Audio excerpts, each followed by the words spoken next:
Okay, so let's get back into the Megillah. So we're in Perek Daled, and um, this Perek really marks the turning point in the story, as far as I'm concerned. Certainly in terms of Esther's trajectory and personality, but I think in terms of the story as a whole as well. So let's begin.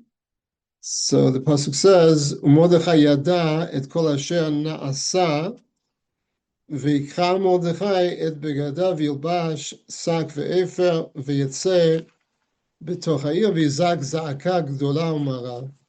Okay, so Mordechai knew everything that was done, and meaning that had happened between Haman and Achashverosh. That's where we ended, right? If you remember, they were sat down to drink after condemning the Jewish people to destruction. So Mordechai knew everything that was done, and he ripped his clothes, and he wore sackcloth and ashes, and he went into the city, and he cried out a great and bitter cry. Okay, so um, these are attributes not of mourning, but of tshuva. As this follows the Mishnah and Gemara and Tanit when there was droughts, when there was no rain for a long period of time. So this is the behavior that the Jews would follow, right? They would things that resemble avilut, but not only that, they would also wear sack, right? They would also wear sackcloth, which is a way to torment oneself in the same way as we have on Yom Kippur. We torment ourselves, but a different manifestation.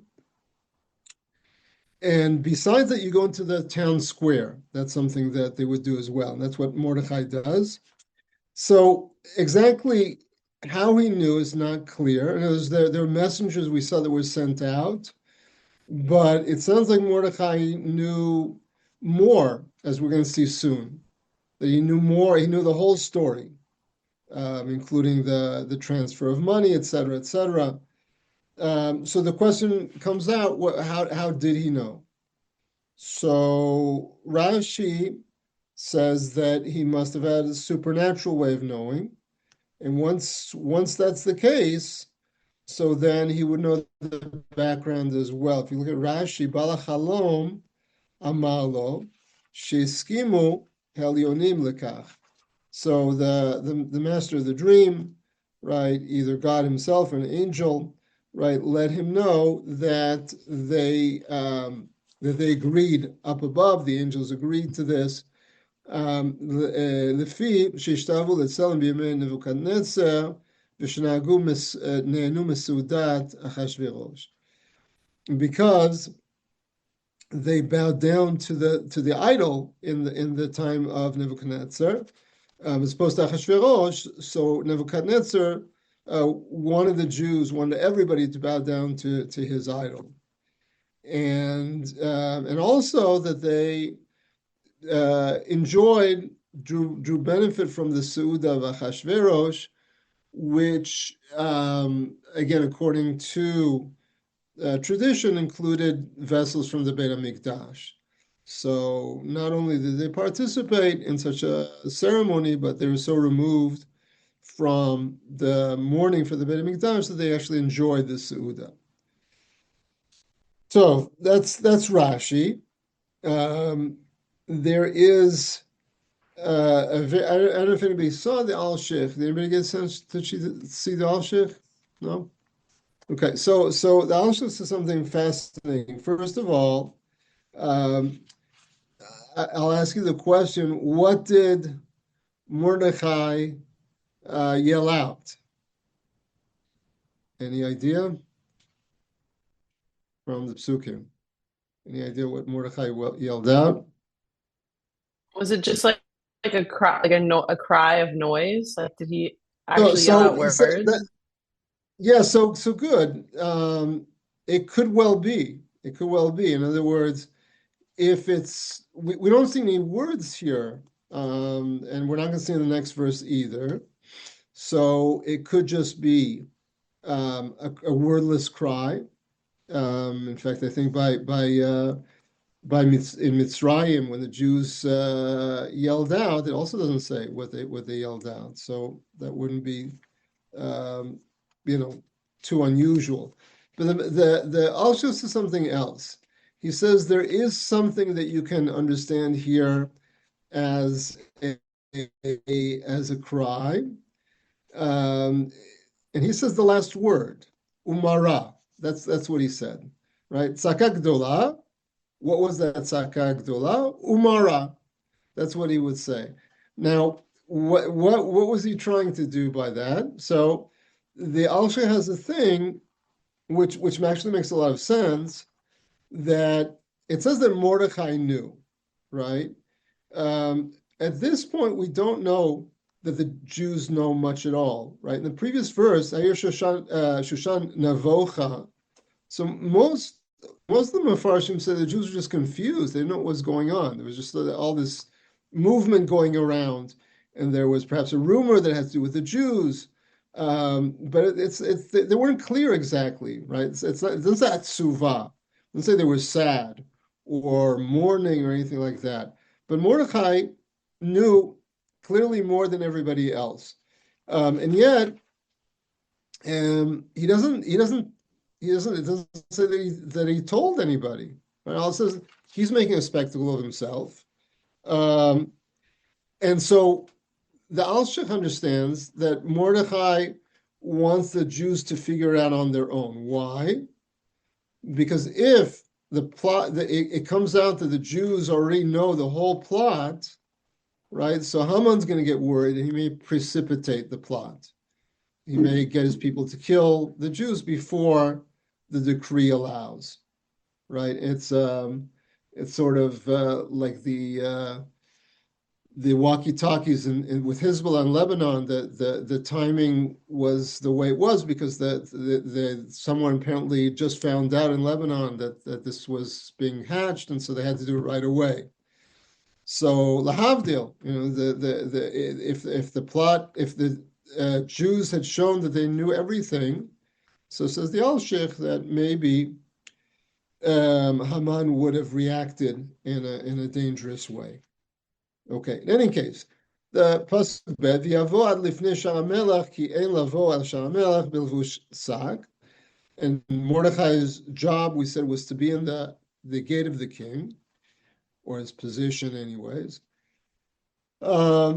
So he would come close to it, right? Presumably, whatever position, whatever task he had, he was able to do from a distance, and that's what he would do. In spite of the crying and the yelling, he was still near where he'd been positioned and stationed. But he wouldn't go all the way up because you cannot come in front of the gate of the king with sackcloth clothing. Gimel. ובכל מדינה ומדינה מקום אשר דבר המלך ודתו מגיע אבל גדול ליהודים וצום וכי ומספד שק ואפר יוצא לרבים. So according to the Al-Sheikh, as a result of this, according to others, presumably the word got around, and could be that Mordechai actually said, right? And there's Barry said, as far as the psukim are concerned, we don't know that he said anything. The Al-Sheikh says he said one word, but it's just as possible he said a whole bunch of words. He said, woe is to the Jews, and we're going to be destroyed, etc., right? Again, the Al-Sheikh's idea is a good idea, but doesn't necessarily mean that it's what happened. So in any case, translate the verse, in every province and the place where the word of the king and his decree reaches, meaning the whole empire. So there was a great mourning for the Jews, and the fast, and the crying, and the eulogies. Here also, just like we saw by Mordechai, same thing, sackcloth and ashes was given out to the masses. Now, the Gra has different reading of lerabim, right? Anybody know there any other way to read the Rabbeim besides for the masses?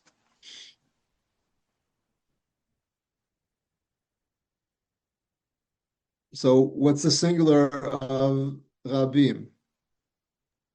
Like to the rabbis? No. Yeah, so something like that. Yeah. A Rav is a master, so it can be a spiritual master like a rabbi, or it can be the leaders, right? That's where the Gra wants to learn it. The reason he does that is he understands the Gemara and Tanit. It's not everybody who would wear the ashes, but rather the leaders. It would shake people's hearts more. If you see the leaders disgracing themselves, right? So bring you to greater tshuva than if everybody's doing it. So that's he understands the word lerabim, which I just saw this year and found very novel, but in theory it's possible. It's clearly not the way most people read it, but in any case, it's interesting reading. Pasuk Dal v'tavona na'arot Esther v'sariseya v'yagidu la v'tithalhal המלכה מאוב ותשלח בגדים להלביש את מרדכי ולהסיר שקו מעליו ולא קיבל. And so the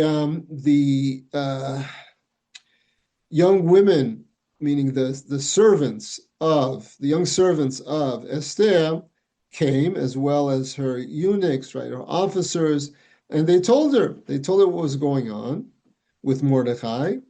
And the queen, again, you notice here she's called Hamalka, not Esther. That's very interesting. As a queen, so she was distraught, very distraught, and she sent clothing to dress Mordecai and to remove his sackcloth from upon him, and he didn't accept it. Now, it's very strange. What is Esther trying to accomplish, right? In other words, Mordecai is a mature person, and she was taking orders from him, right?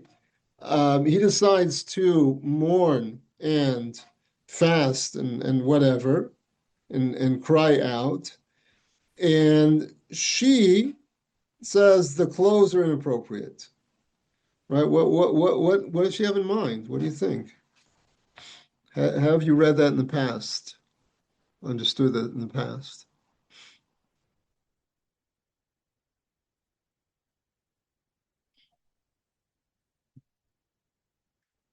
You ever thought about it? I never thought about it, Okay. but I'm wondering if she wanted to cover it up, or just ignore it.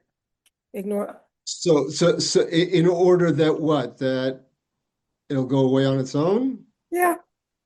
Okay. But that So wasn't helping, like Mordecai is embarrassing the Jews. I don't know, to make it right. worse. Okay, so could make it worse, could embarrass, right? Now the other question is, does Esther know about the decree against the Jews? Right? There's no indication that she does. Right? A queen in Ahasuerus's court is not necessarily a counselor politically. Right? So it's not clear at all that she knew what was going on. That said, right, her titalchal is understandable, but her decision to have him put on other clothes is strange, unless she felt it a threat to her own position, maybe. I don't know if anybody saw the Malbim. Actually, I gave you the wrong pasuk, so you probably didn't see the Malbim. I said to look at pasuk Hey, it's actually the Malbim on pasuk Daled. The Malbim says that she wanted to hear from him what it was about. Right? In other words, she didn't trust a messenger to explain what was going on. So there's a technical problem. She can't get out of the palace, right? In spite of her being a queen, right? There were limitations to what she could do, and presumably she couldn't get out of the palace. And he's not able to go to the gate because he's in sackcloth.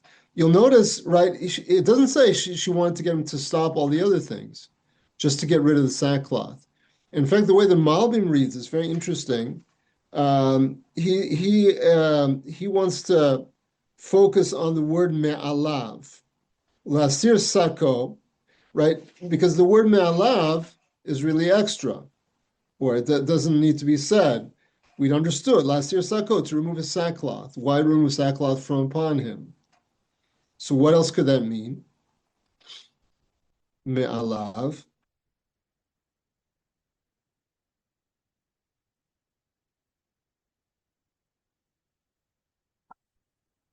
So someone say? No. So the Malbim says that she was trying to get him to cover the other clothes with the clothes she gave him. So that would no longer be me'alav. It would remove them from being on him, meaning being external to him. Because external to those clothes would be a different layer of clothes, right? In other words, if you wear sackcloth as underwear, and no one knows, that's not a problem. The problem is wearing sackcloth where everybody sees, right? That's a disgrace to the palace. But to wear them under, that's not a problem.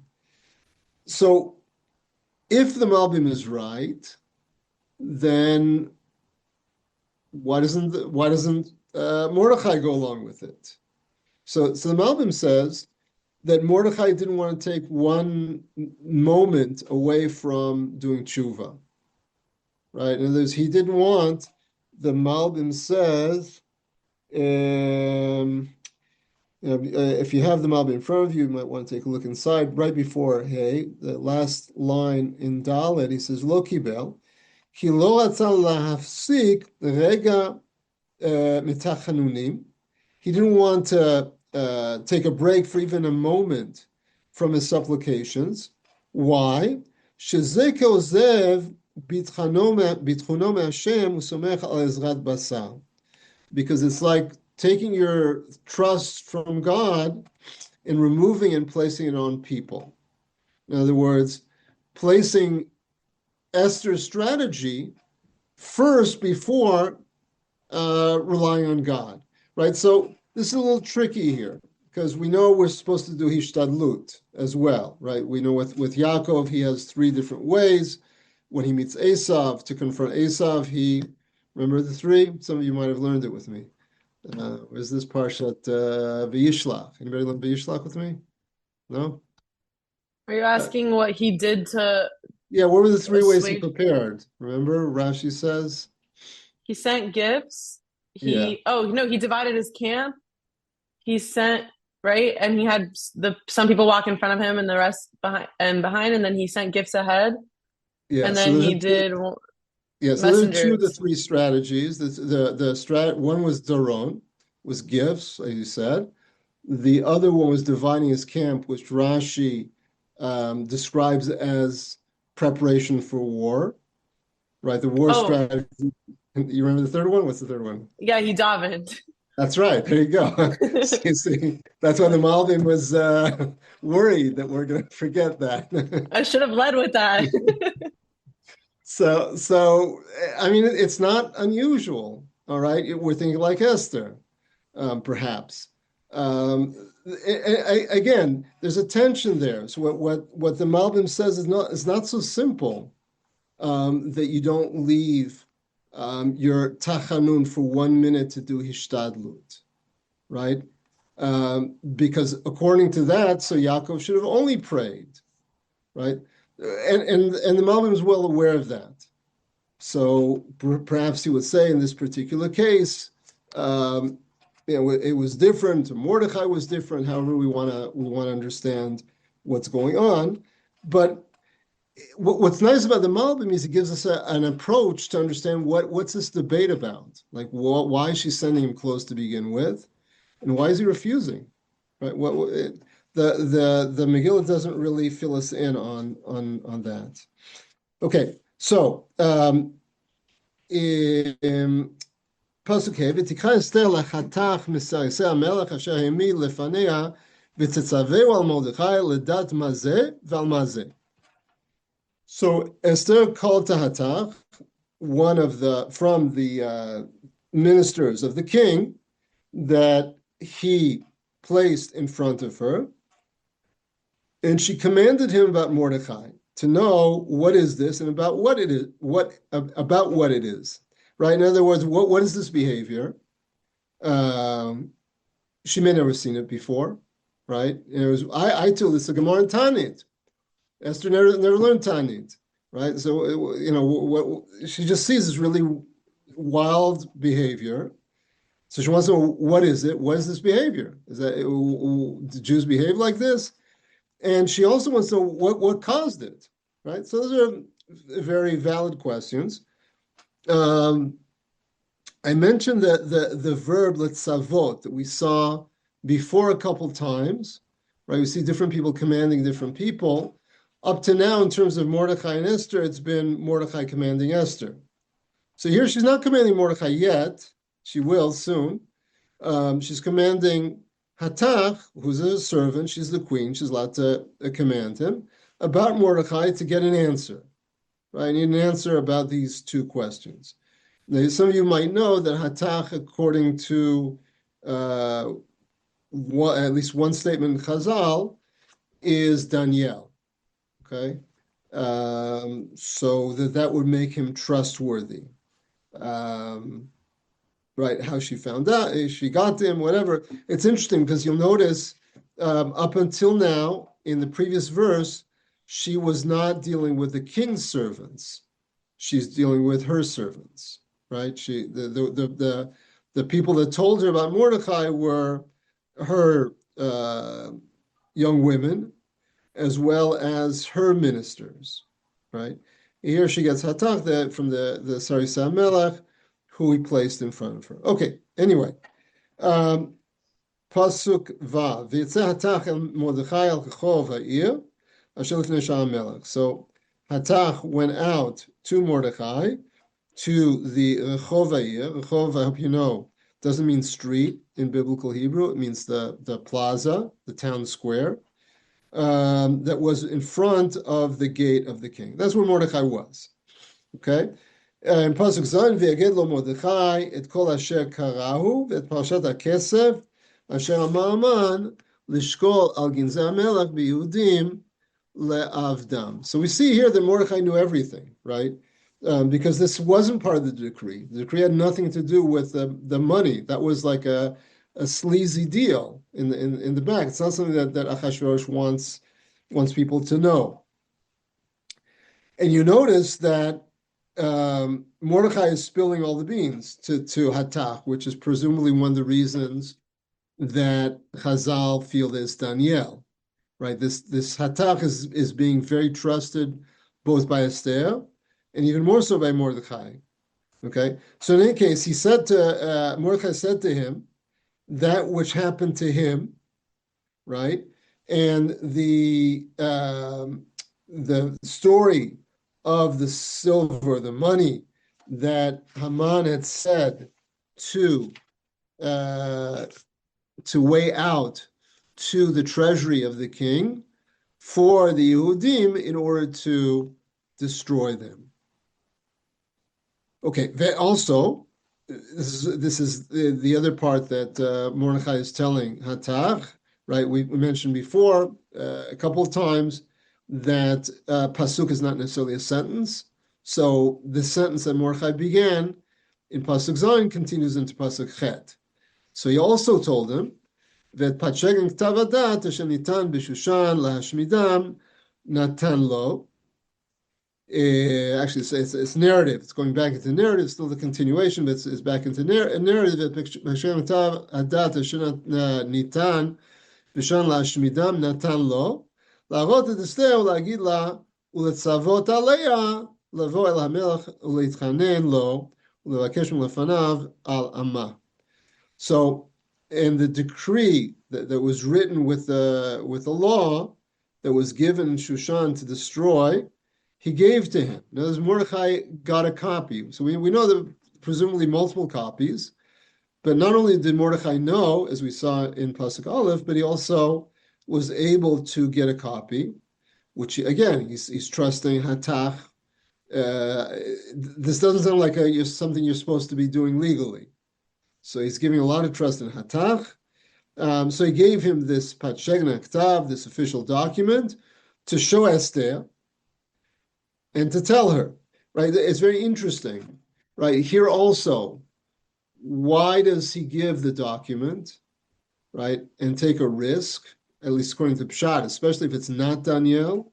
It's a tremendous risk. Why is he doing that? Because there's no other choice. Why not? Why can't he just tell him? I mean, if he's gonna carry out his mission, he would carry it out orally also. If he's not gonna carry out his mission, giving the document's not gonna do anything. So I think it's just the idea of what people say is seeing is believing, right? In other words, if she gets an oral report, when you get an oral report and you don't want to believe it, what do you say? You don't say Mordechai's lying. What do you say? What's the problem? He misunderstood. Misunderstood. He exaggerated, right? In other words, right? She's holding a different place. So she's enjoying, I mean, I'm enjoying, but she's got this comfortable lifestyle going on. She's very separated from what's going on, and the threat is something totally new to her. So Mordechai doesn't want to take any chances, and we see that he's right based on a reaction, right? So, to tell her and to command her to go to the king and to beseech him and to seek from before him about her people, right? Interestingly, here also, the language that's used, al-amma, about her people, right? Could have been, how else could he have said that besides amma? There's a couple ways. Amehem, Amehem, right? Amo. Ameinu, right? Al Yisrael, right? The point, in other words, Mordechai is anticipating a reluctance and a distance that Esther has possibly internalized. In other words, again, she may be very frum and she may be very committed to the Jewish people, but our environment's impact upon us. She's totally isolated from the Jewish community and from Jewish life, right? And what she's exposed to is a very different culture that we said more than anything else is focused on enjoyment, right? And which can explain part of her reaction to Mordechai's disgraceful clothes, right? The sackcloth and the ashes, and it's here we're living in the seat of splendor in the Persian palace, which was much more splendorous than any of the other empires before, and most, I mean, until you get to the Roman Empire, Persia was unusually splendorous in terms of gold and silver, decoration, et cetera, et cetera. As I said before, for them it was all about getting money from all of their provinces. That's what they were interested in. In any case, that's what he commands upon her, right? So she commanded about him, and he commands. I mean, it doesn't say to. It doesn't say it's avot la, it's avot aleya. Same language backwards, right? Before titzaveu al Mordechai in pasuk Hey. Here is letzavot aleya, and to command about her in pasuk Chet. Okay. Pasuk Tet, v'yavo hatach v'yaged l'Esther divrei Mordechai. So Hatach came and said to Esther the words of Mordechai. V'tomer Esther l'Hatach v'titzaveu el Mordechai. Again, right? So Esther said to Hatach and commanded him. It's interesting here, it's El Mordechai, not Al Mordechai, right? Command to Mordechai, right? Command him to Mordechai, meaning that she's commanded you have to go to Mordechai and say the following: כל עבדי המלך ועם מדינות המלך יודעים אשר כל איש ואישה אשר יבוא למלך אל החצר הפנימית, אשר לא יקרא, אחד דתו להמית, לבד מאשר השיט לו המלך את שרביט הזהב, ואני לא נקראתי לבוא אל המלך זה 30 יום. Okay, so it's a very long speech, or at least very long pasuk. So she says all the servants of the king and the peoples of the provinces of the king know that any man or woman that comes in front of the king in the inner court who has not been called, there's one law to kill them, unless there's anybody who does that is to be killed, except for the one that the king extends his scepter, his golden scepter to, and that one will live. And I've not been called to come to the king these 30 days, right? So she, this is all she says, right? This is all she says to say to him. The message seems to be, no, I'm not going to go now. Maybe later, but not now, right? On the face of it, right, and this is the first time that Esther opposes Mordecai, doesn't listen to him, let's say, right? All along she's been not revealing her identity based on what Mordecai told her. And now Mordecai has a command for her, and she gives an explanation why she does not want to do it. Okay. Now, when she said she hasn't been called for 30 days, how do you understand that? What does that mean? What's she communicating to Mordecai? He'll be called soon. Yeah, good. Yafe, who said that? Katya. Gotcha. Okay, thanks. Yeah, so that's the way the Gra understands it. I think that's the way most people understand it. In other words, what's the rush? I don't have to go today, right? Incidentally, if Esther was told the whole story, and presumably she was given the document, she would know that there was a lot of time, right? There was 11 months until the story of Purim would unravel, until the decree would be carried out. So that's what many of the Mefarshim say, is that she figured, I'm going to be called sooner or later, so let's wait. Yeah, Barry, what do you want to say? I understood it the exact opposite. Like if she hasn't been called in the last 30 days, like who knows the next time that she'll be called. And therefore, She could be saying like she's not saying like a yes or a no, but she's saying, I don't know when I'm going to be called. So like, she's not really saying, I don't know. She's saying not right now / I don't know when. Or that coming to him would be even more dangerous because he doesn't want to see her.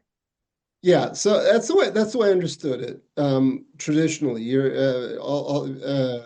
before I saw the Gra or other commentaries that said what we just said, I always understood it that she was feeling very precarious, that the relationship was strained. She doesn't say why or what, but granted, she's not a political advisor, and Achashverosh has a whole harem, but right, the way it was described, how much he was, he found grace and all these things. He really liked her, right? To be away from her for 30 days when she's a couple rooms away seems very strange, right? So it definitely, I think it's very possible to read that this was something that challenged her, right? In other words, had it been in a time when she was being she was with the king all the time, she may not have hesitated as much. But like all the heroes in Tanakh, So you don't get it on a silver plate, right? This is her challenge. Her challenge is to take a risk. And there's something else we'll see in the next couple of psukim that's holding her back as well. So let's go on. It says V'yagidu in Pasuk Yudbet V'yagidu l'Mordechai et divrei Esther. So they told Mordechai the words of Esther, and they should be jumping all over this pasuk. What do you want to say? No, beginning of the pasuk. Who's they? Good, thank you. That was you, right? Yeah, that was you. Yeah. What do we expect to be singular? Who do we expect to be there? Atach. Hatach, Yeah. right? Now, all along we've seen hatach. So very interesting. The Malbim is one of the few Mefarshim that notices this. He says something strange, but maybe not so strange. It's a four-word Malbim. He says, V'yagidu, hashluchim sheshalach hatach. The messengers that Hatach sent.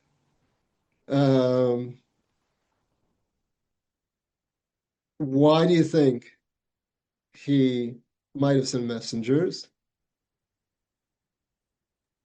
Is this the riskiest message Well, risky in what sense? that she could get mad at hearing this? Sorry, what? So what's happening? V'yidu l'Mordechai. The message of what Esther just said in Pasuk Yud Aleph, that's being brought to Mordechai. That she's, you should be aware of this law, that you can't come into the Melech, and I haven't been called for 30 days. That's where he sends messengers. So why is that more risky? I don't know what you mean. What do you mean? Were the other messages like explicit that she's Jewish?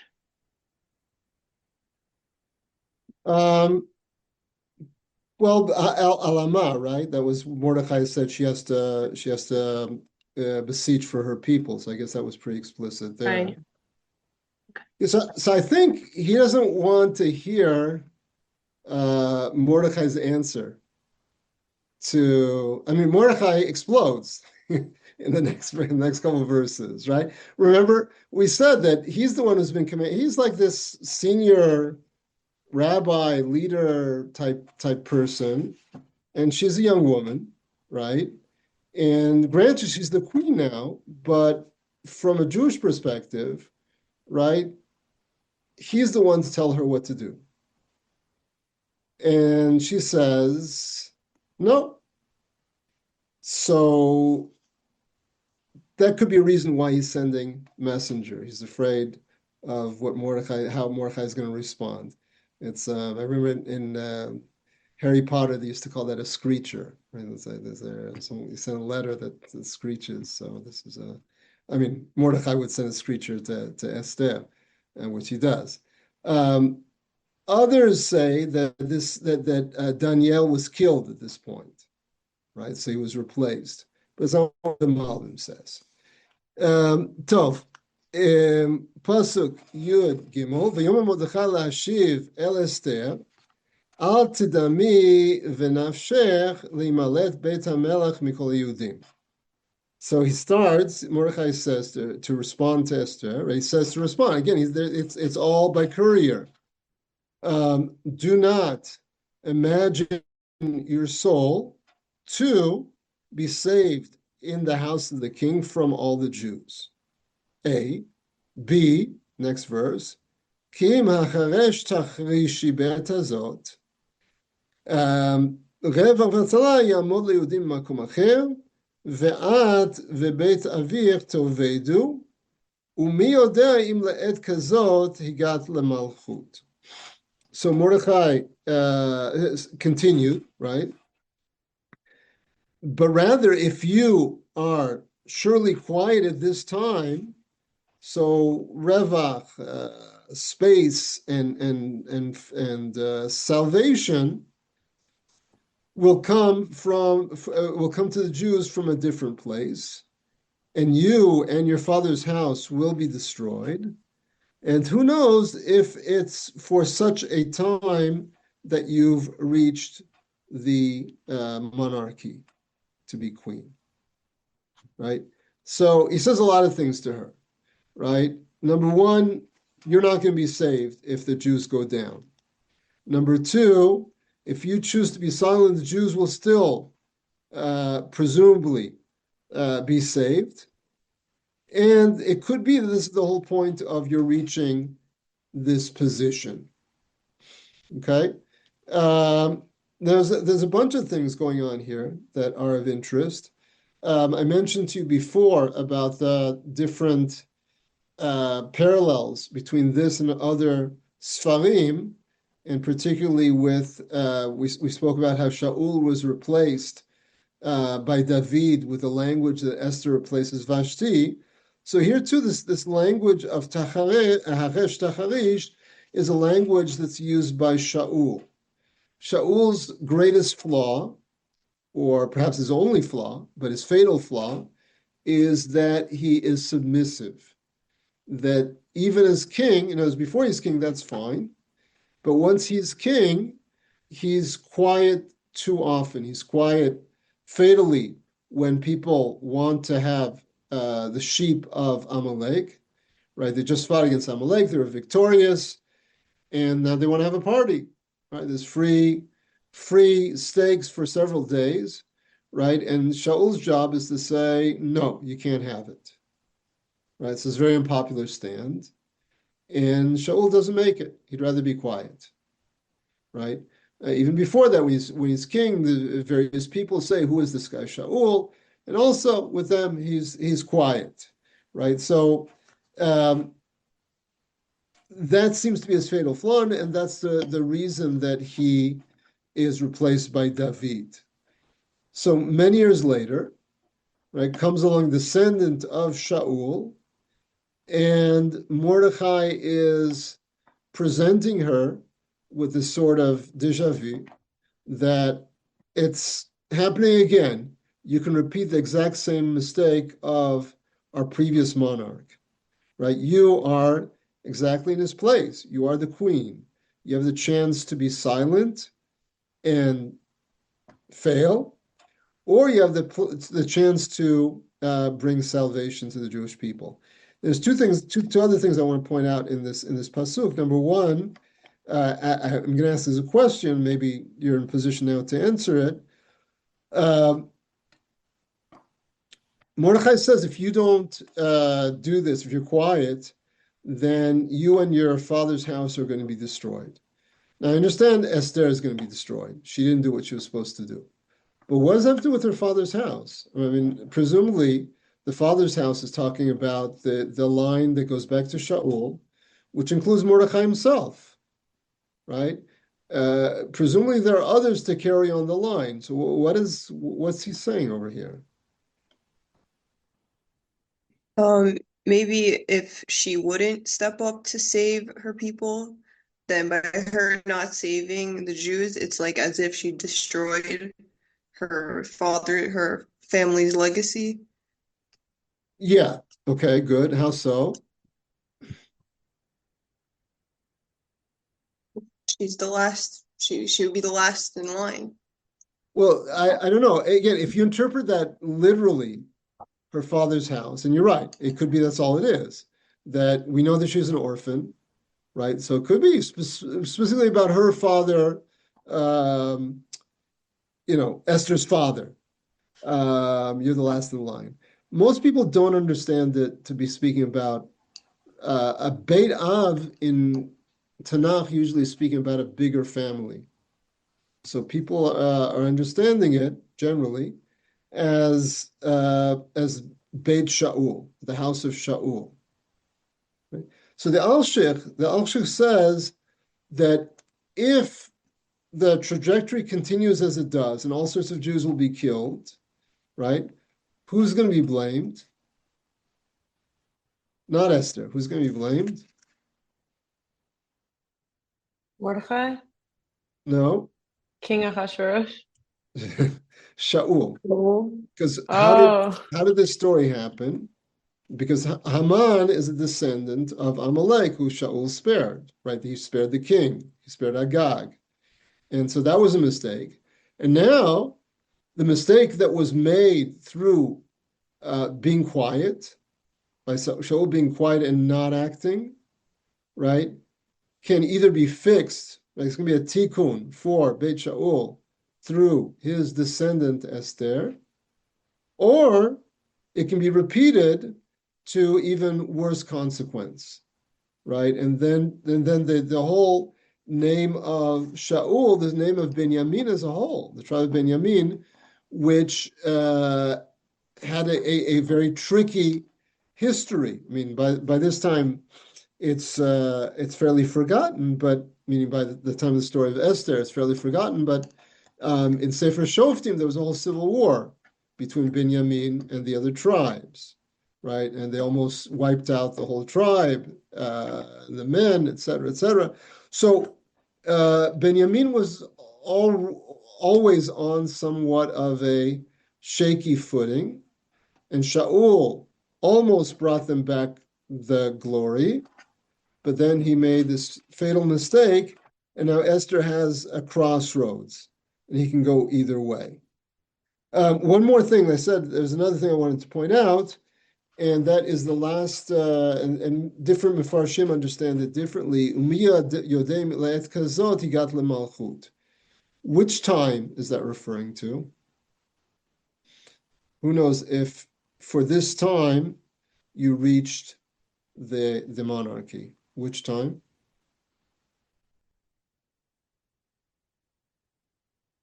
the present time, like while she's in the palace. Okay, so meaning so long as she's queen? Yeah, like Yeah, post Vashti. yeah, so I think that's the simplest way to understand, and that's what the Evan Ezra says. If you look at the Evan Ezra on Umi Yodei Letazot, he says, "Hatam mi yodea shema lo igat lemalchut ela ba'avu ha'et hazot shetushiyat Yisrael." This is a historic time, right? And of course we know as the reader that this is what's going on, that she reaches this pinnacle of power for this reason, and that's why she's queen. But Rashi says otherwise. Look at what Rashi says in Le'ed Kazot, right? Actually, even before that. Mi yodei im le'ed kazot higat, u'mi yodei im yachpotz b'ayich hamelech l'shana haba, shuzman lahariga. Who knows if in the next year, a year from now, the king will, like you, desire you in the same way when it's time for the actual destruction, right? It could be that it's for this time, meaning now, this moment, that you've reached the malchut. It's for this exact moment that is a precarious time. That's when you need to go for it. And he continues as Rashi let kazot shu haya umed ben yisma and b'zman hariga ba'adar l'shana haba, right? Even though now they're standing in Nisan and the killing is only going to be in the next year, Gad lemalchut, continues Rashi, im tagil legdula shad ba'achshav, that you'll reach the same level of greatness that you are right now. In other words, kings come and go instead of queens. And it's not clear right now, right? You're assuming, right, like most of us want to understand, you're assuming that things are going to get better. Things get worse also, right? You haven't been called 30 days, but he still remembers you, right? In 60 days, maybe not, right? So don't push off what you can do right now. The Al-Shah gives another reason, by the way, why it was so important to take action right away. He says that there are two things going on. Number one, the Jews would be in tremendous distress throughout the whole year if Esther had waited until she gone. Number two, the Jew haters might have taken preemptive action, right? So it says the Aleph Shech, you can't take chances. Do it now. If you have a chance, do it now. Do it now. Don't wait. Okay. Pasuk Tet Vav. V'tomei Esther lahashiv el Mordechai.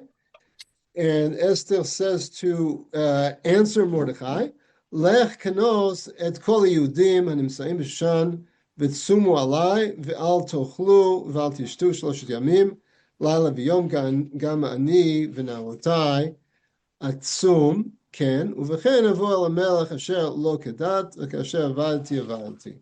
Okay, so go, and you'll notice here, lech kanos is what type of verb? Sivui, right? Command form, right? She's taking charge, right? Something snaps with her. Something, we see that she's been developing independence, but now she is very self-assured. She has a plan. Right? Says that, okay, this is what we're going to do. It's not, okay, I'll go and tell me what to do. It's this is how we're going to do it. So go, gather all the Jews that are found in the town of Shushan, and they should fast for me. They shouldn't eat, they shouldn't drink for 3 days, day and night. Also, myself and my young women will fast like this. And if so, and according to this, I'll come to the king, not according to the law. And if I am destroyed, I'm destroyed, right? Which is a language that who uses?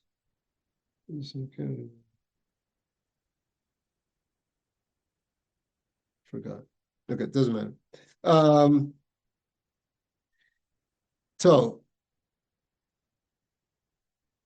okay, so one quick question, by the way. Why only get the Jews of Shushan? Why not get all the Jews? Was it too? They were too scattered. Yeah, so yeah, I think it's a practical issue, right? Now, the action is going to happen now, right? It's interesting. Now means 3 days, right? That's not so obvious, right? And what's with the 3 days? Why 3 days and not 2? Why not 1? Why not 4? Right? So all that's not clear, but apparently it has to be done, and Mordechai agrees that this thing has to be done right away.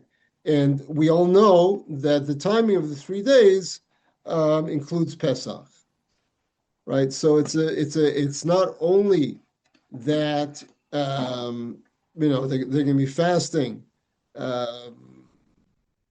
based on Esther's intuitive understanding, but it's also they're going to break other laws, right? Which is part of what Esther might be saying, right? Because she says she's going to go shelo kedat, right? Not like the law. So you might have seen Rashi. Rashi refers to another law, right? Rashi brings 2 approaches in Pasuk Yud Gimel. Not Pasuk Yud Gimel. In Pasuk Tet Zayin, right? So he says the pshat is that the law that they're talking about is that you're not supposed to go in if you haven't been called. But he brings a midrash, asher lo kedat she'ad ata ba'ones v'akshav b'ratzon, that up until now she's been forced to sleep with Achashverosh, meaning that she didn't do it voluntarily, and now she's coming to him. So it will be voluntarily in that sense. And that's what Kasher Avati, Rashi again brings the pshat, and then he brings the drash. The drash is that she'll be lost to Mordechai. If you remember, Rashi brings the midrash of Chazal that Mordechai and Esther were actually married, right? So this is going to destroy that aspect of their relationship. But Lo Kedat can also be referring to Pesach. Now, finally, I mean, this is what Rashi is going to say in the next verse, in the final verse. V'yavo Mordechai v'yas kechol asher tzivta alav Esther. What's Mordechai's response? So it's very interesting. He doesn't bat an eye. He doesn't have any reluctance or resistance, right? He didn't say about fasting. She said about fasting, and not only did she say it, she commanded it, right? So it says Mordechai went over and did according to everything that she commanded about, that Esther had commanded about him.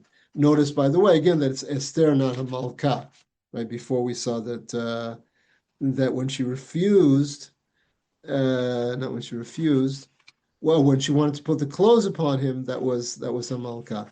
Here it's Esther commanding, and he is following. Now, there's one word in this pasuk. We'll end with this. That's a bit strange. Anybody want to take a guess at what word here in this pasuk is strange? Doesn't really fit the story. I was gonna say, is it the first word Yeah, from good, Rabbi? excellent. That's right. V'yavo. He passed over. Passed over where? I mean, there was a dialogue going on. Right? There's no one was moving. All of a It's not sudden, the Hifil form, yeah. I mean, like if he was passing over the words or whatever. yeah. I mean, there's really no obvious. I mean, he could walk. There's nothing wrong with walking, but it's just a funny thing. It really has nothing to do with the narrative. All of a sudden, he moved over. So as a machloket in the Gemara, one opinion is he crossed over the moat, right? And there actually was a moat around the palace of Shushan. And perhaps that was understood to the reader at one point. But the other opinion in the Gemara, that's what Rashi brings. If you look at Rashi, V'yavo Mordechai al dat, that Mordechai transgressed, right, based again on Esther's command to fast b'yom tov rishon shel Pesach, to fast on the first day of Pesach.